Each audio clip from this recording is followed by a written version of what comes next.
فضا خاصی سوگوار تھی، ماحول پر خاموشی چھائی ہوئی تھی۔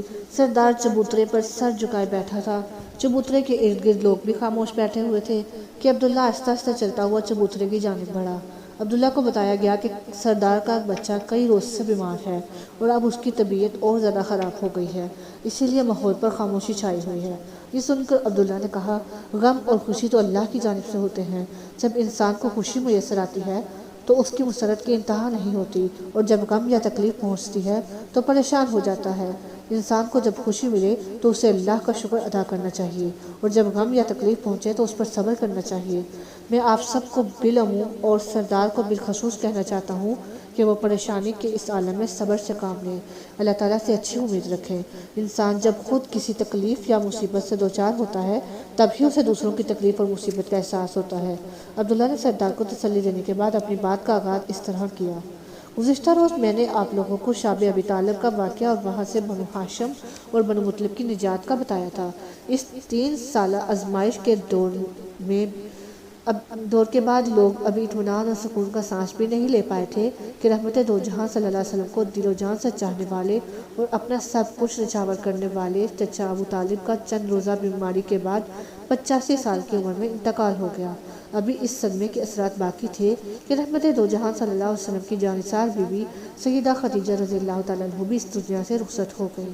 انتقال کے وقت سیدہ خدیجہ رضی اللہ تعالیٰ عنہ کی عمر 65 سال تھی۔ عبداللہ نے بتایا، یہ واقعی بہت بڑے صدمے تھے جن سے محمد صلی اللہ علیہ وسلم دوچار ہوئے۔ سردار نے افسوس بڑے لہجے میں کہا، خیال تھا کہ ان عظیم صدموں سے دوچار خاندان بنو ہاشم کے لیے سرداران مکہ کے دل نرم پڑ گئے ہوں گے، لیکن ایسا نہ ہو سکا، بلکہ اس کا الٹا اثر یہ ہوا کہ ابو طالب کے بعد سرداران مکہ زیادہ نہ ڈر اور بے خوف ہو گئے۔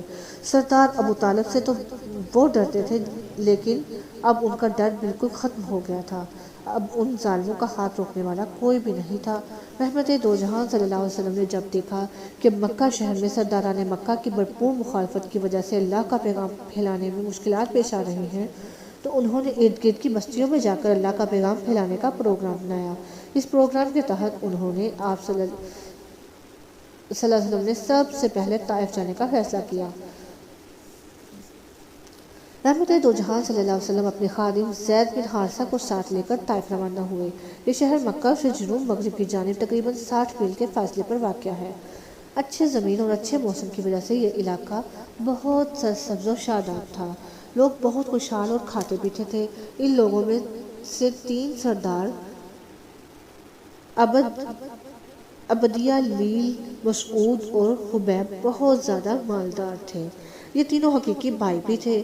رحمت دو جہاں صلی اللہ علیہ وسلم نے طائف کے سب سے زیادہ مالدار اور بااثر ان تینوں بھائیوں سے ملنے کا فیصلہ کیا۔ عبداللہ نے بتایا، مکہ شہر سے آنے والے معزز خاندان کے ایک معزز فرد ہونے کی وجہ سے ان سرداروں نے محمد صلی اللہ علیہ وسلم سے بہت اچھا سلوک کیا۔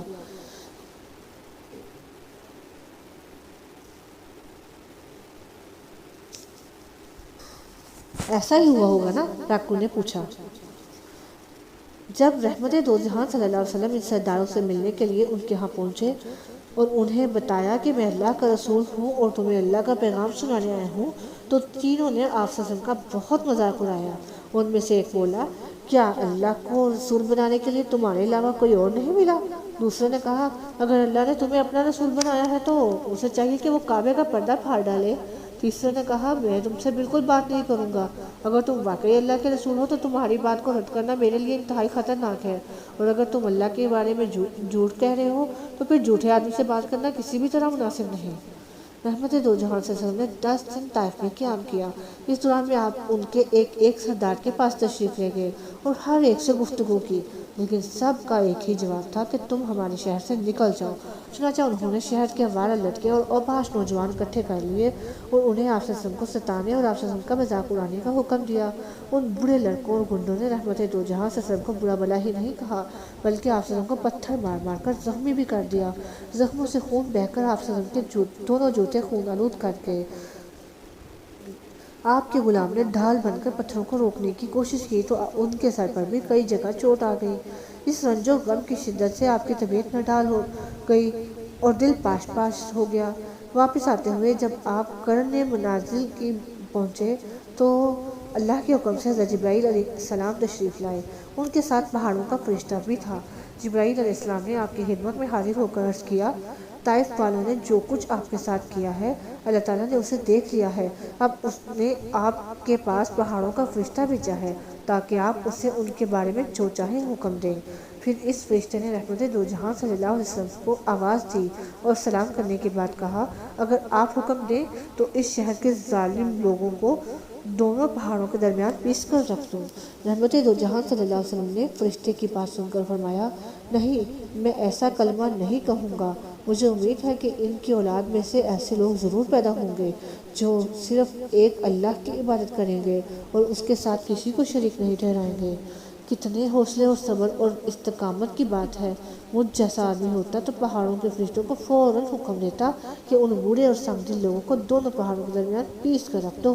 سردار نے کہا، رحمت دو جہاں صلی اللہ علیہ وسلم محض نام کے رحمت دو جہاں نہیں تھے، ان کا ہر قول اور فعل ہر حال میں رحمت و شفقت سے بھرپور ہوتا تھا۔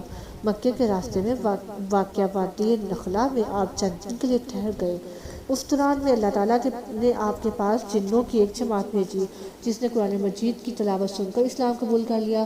اللہ تعالیٰ نے وحی کے ذریعے سے آپ کو اس واقعے کی اطلاع دی اور آپ کی دعوت کی کامیابی کی بشارتیں آپ کو سنائیں اور اس بات کی وضاحت بھی کی کہ کائنات کی کوئی بھی طاقت اس دعوت کی کامیابی کی راہ میں حائل نہیں ہو سکتی۔ اس غیبی مدد اور ان بشارتوں کے سامنے رنج و غم اور مایوسی کے سارے بادل چھٹ گئے جو طائف سے نکلتے وقت گالیاں اور پتھر کھانے کی وجہ سے آپ پر چھائے تھے۔ چنانچہ آپ نے فوراً مکہ پلٹے اور نئے سرے سے اسلام کی تبلیغ کا کام گرمجوشی کے ساتھ شروع کرنے کا پختہ ارادہ کر لیا۔ آخر رحمت دو جہاں صلی اللہ علیہ وسلم وہاں سے روانہ ہوئے اور مکہ کے قریب پہنچ کر حرا پہاڑ کے دامن میں ٹھہر گئے۔ پھر مکہ کے مختلف سرداروں کو پیغام بھیجا کہ وہ آپ صلی اللہ علیہ وسلم کو پناہ دیں، لیکن سب نے معذرت کر لی۔ آخر آپ نے ایک نیک دل اور با اثر شخص مطعم بن عدی کو پیغام بھجوایا کہ اگر آپ سرداران مکہ کے مقابلے میں مجھے پناہ دیں تو میں اس کے لیے آپ کا شکر گزار ہوں گا۔ مطعم بن عدی نے آپ کی حفاظت اور مدد کرنا قبول کر لیا اور اس کا سر عام اعلان کر دیا۔ مکہ کے سرداروں نے یہ سنا تو وہ کچھ عرصہ کے لیے اپنے برے ارادوں سے باز آ گئے۔ مطعم بن عدی کا جب انتقال ہوا تو رحمت دو جہاں صلی اللہ علیہ وسلم نے اس کی نیکی اور بھلائی کا کھلے دل سے اعتراف کیا اور ہمیشہ اس کی نیکی یاد رکھی۔ اور عبداللہ تھوڑا سانس لینے کے لیے رکا تو باقیوں نے پوچھا، پھر کیا ہوا؟ پھر یہ ہوا کہ عبداللہ نے بتانا شروع کیا، اللہ تعالیٰ نے اپنے محبوب اور پیارے بندے محمد صلی اللہ علیہ وسلم اور آپ کے جانثار ساتھیوں کو ہر لحاظ سے جانچ اور پرکھ لیا کہ یہ لوگ ہر حال میں اللہ تعالیٰ کا شکر بجانے والوں میں سے ہیں۔ تو مشکلات اور مصائب کے بعد آسانیوں کا سلسلہ شروع ہوا۔ وہ کیسے؟ صحابہ نے جلدی سے پوچھا۔ وہ اس طرح کہ عبداللہ نے بتانے لگا، ایک رات رحمت دو جہاں صلی اللہ علیہ وسلم خانہ کعبہ میں آرام فرما رہے تھے کہ وہ فرشتہ جس نے غار حرا میں آپ صلی اللہ علیہ وسلم کو سب سے پہلے اللہ کا پیغام پہنچایا تھا وہ آپ کی خدمت میں حاضر ہوا۔ اس فرشتہ کا نام جبریل تھا نا؟ تاکو نے عبداللہ کی بات مکمل ہونے سے پہلے ہی بتایا۔ ہاں، آپ کو تو میری باتیں بڑی دلچسپی اور غور سے سن رہے ہیں، اسی لیے جٹ سے فرشتہ کا نام بتا دیا، عبداللہ نے حیرت سے کہا۔ یہ سچی کہانی اتنی دلچسپ ہے کہ اس کی ایک ایک بات ذہن نشین ہوتی جا رہی ہے، تاکو نے خوشی سے بتایا۔ جبریل فرشتے نے حاضر ہو کر آپ سے کیا کہا؟ راکو نے پوچھا۔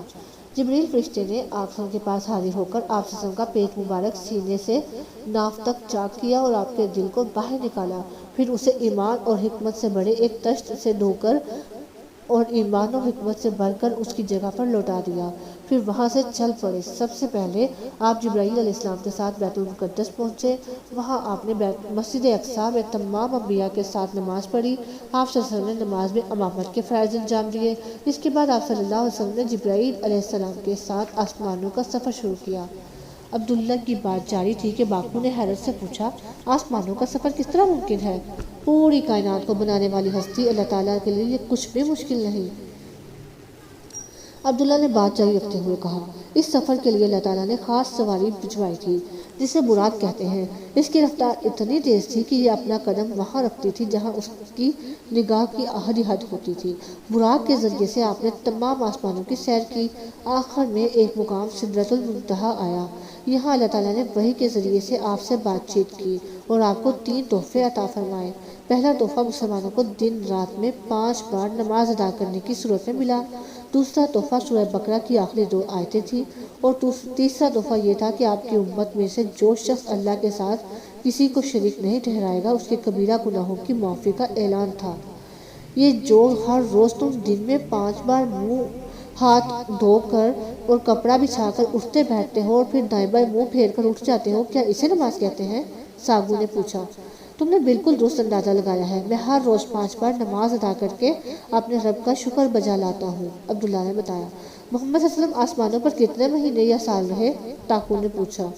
رحمت دو جہان صلی اللہ علیہ وسلم کی سیرت یعنی آپ صلی اللہ علیہ وسلم کی زندگی کی حالات و واقعات لکھنے والوں نے لکھا ہے کہ آپ صلی اللہ علیہ وسلم نے مکہ سے بیت المقدس تک اور وہاں سے 7 آسمانوں تک سے اوپر تک کا سفر رات کے بہت سے تھوڑے وقت میں طے کر لیا تھا، عبداللہ نے بتایا۔ مکہ کے عام لوگوں اور خاص طور پر سرداران مکہ نے اس واقعے کے متعلق کیا رد عمل ظاہر کیا؟ ٹاکو نے دریافت کیا۔ صبح جب رحمت عالم صلی اللہ علیہ وسلم نے مکہ والوں کو ان بڑی بڑی نشانیوں کے بارے میں بتایا، ابو جہل نے جب یہ سنا تو محمد صلی اللہ علیہ وسلم کو مکہ سے بیت المقدس گئے ہیں تو اس نے توہین آمیز انداز میں کہا، یہ کیسے ہو سکتا ہے کہ کوئی آدمی راتوں رات مکہ سے بیت المقدس جا کر واپس بھی آ جائے؟ یہ قطعاً ممکن نہیں۔ اس کے جواب میں آپ سے ہم نے فرمایا، میں جو کچھ کہہ رہا ہوں وہ بالکل سچ ہے۔ ابو جہل نے یہ سن کر بہت سے لوگوں کو آپ کے ارد گرد جمع کر لیا اور یہ سب مل کر آپ کا مذاق اڑانے لگے۔ رحمت دو جہاں صلی اللہ علیہ وسلم نے پھر فرمایا، میں واقعی رات کو مکہ سے بیت المقدس اور وہاں سے آسمانوں پر گیا اور پھر مکہ واپس پہنچا ہوں۔ پھر آپ صلی اللہ علیہ وسلم نے انہیں کچھ نشانیوں کے بارے میں وضاحت سے بتایا۔ سرداران مکہ یہ سن کر آپ کا اور زیادہ مذاق اڑانے لگے۔ وہ اس بات پر یقین کرنے کے لیے قطعاً تیار نہیں تھے کہ مکہ سے بیت المقدس کا کئی ہفتوں کا سفر ایک رات میں طے ہو سکتا ہے۔ سرداران مکہ میں سے ایک نے رحمت دو جہان صلی اللہ علیہ وسلم کے انتہائی قریبی ساتھی حضرت ابوبکر رضی اللہ تعالیٰ عنہ سے اس واقعے کا ذکر کیا۔ اس کا خیال تھا کہ حضرت ابوبکر بھی اس بات پر یقین نہیں کریں گے، اس طرح محمد صلی اللہ علیہ وسلم اپنے انتہائی قریبی دوست اور ساتھی سے محروم ہو جائیں گے۔ لیکن حضرت ابوبکر نے سارا واقعہ سن کر کہا، اگر یہ سب کچھ رحمت دو جہان صلی اللہ علیہ وسلم نے کہا ہے تو وہ بالکل سچ کہتے ہیں، میں اس بات کی تصدیق کرتا ہوں۔ یہی وجہ ہے کہ اس واقعے کے بعد حضرت ابوبکر صدیق رضی اللہ تعالیٰ عنہ کے لقب سے مشہور ہو گئے۔ صدیق کا مطلب ہے بڑا سچا۔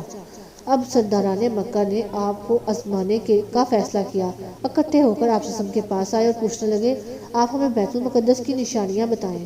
رحمت دو جہان صلی اللہ علیہ وسلم نے اس سے پہلے بیت المقدس دیکھا نہ تھا اور نہ اس رات کی نشانیاں یاد رکھی تھی، لیکن اللہ تعالیٰ نے بیت المقدس آپ کی آنکھوں کے سامنے کر دیا۔ آپ صلی اللہ علیہ وسلم اس کو دیکھتے جاتے اور اس کی نشانیاں بتاتے جاتے۔ آپ نے بیت المقدس کی ایک ایک نشانی اور جگہ بتائی۔ وہ آپ کی تردید نہ کر سکے بلکہ یہ اعتراف کر لیا کہ جہاں تک بیت المقدس کی نشانیوں کا تعلق ہے وہ آپ نے بالکل ٹھیک بیان کی ہیں۔ انہوں نے اپنے ایک قافلے کے متعلق سوال کیا جو ملک شام سے آ رہا تھا۔ آپ نے اس قافلے کے اونٹوں کی تعداد اور قافلے کے سب سے اگلے اونٹ کے بارے میں بتلایا۔ غرض آپ صلی اللہ علیہ وسلم نے سب باتیں تفصیل سے بیان فرمائی۔ یہ ساری باتیں سن کر ان کی زبانیں بند ہو گئیں، لیکن ایمان ان کی قسمت میں نہیں تھا، اس لیے وہ اسے آپ کے جادو کا کرشمہ کہنے لگے۔ عبداللہ نے تفصیل سے بتایا۔ اس اہم واقعے کے بعد کیا ہوا؟ راکو نے پوچھا۔ واقعہ معراج کے بعد حالات نے کیا رخ اختیار کیا، اس کے متعلق آپ لوگوں کو کل بتاؤں گا۔ یہ کہتے ہوئے عبداللہ نے اپنی جھونپڑی کی راہ لی۔